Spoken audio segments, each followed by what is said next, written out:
concerne l'Union européenne, pensez-vous que si l'Écosse devient indépendante un jour, prenons ce scénario, elle sera réadmise rapidement dans l'Union européenne? Est-ce qu'on veut de l'Écosse dans l'Union européenne ou ce n'est pas si facile? Alors, je pense qu'il y a d'ailleurs un paradoxe, parce que je vois que Mme Nicola Sturgeon, donc, qui est à la tête de l'exécutif écossais, elle se plaint, elle dit on veut être indépendant du Royaume-Uni. Vous vous rendez compte, Londres prend des décisions contre les intérêts des Écossais.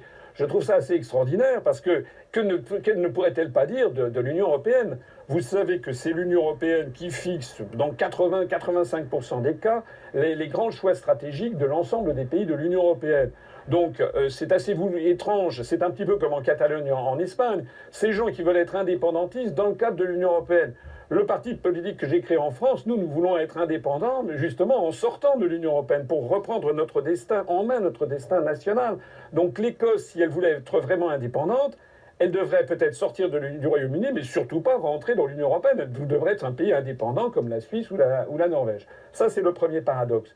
La deuxième chose que ne comprend peut-être pas Mme Sturgeon et les indépendantistes écossais, c'est que le niveau de vie des Écossais est un peu supérieur au niveau de vie des Britanniques, je l'ai dit tout à l'heure, et en tout cas très supérieur au niveau de vie des peuples des pays d'Europe de l'Est. Ça veut dire que si l'Écosse était admise dans l'Union européenne, eh bien, elle devrait payer plus qu'elle ne reçoit. Ça, je crois que les Écossais n'ont pas compris.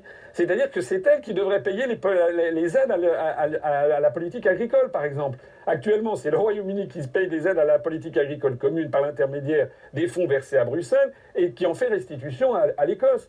Donc en réalité, l'Écosse deviendrait un pays contributeur net, comme l'Allemagne, comme la France, à l'Union européenne. Et ça, je crois que les indépendantistes écossais n'ont pas compris comment ce système fonctionne. Et puis alors, est-ce que l'Union européenne voudra de l'Écosse?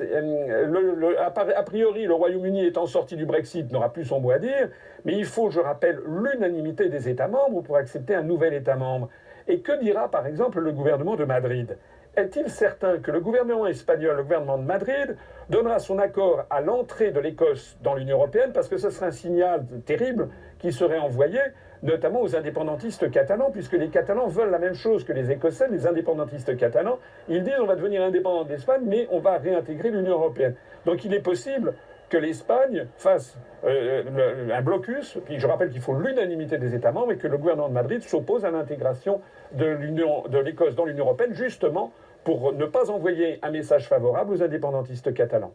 Donc pourrait aussi servir de précédent pour certains mouvements indépendantistes aussi.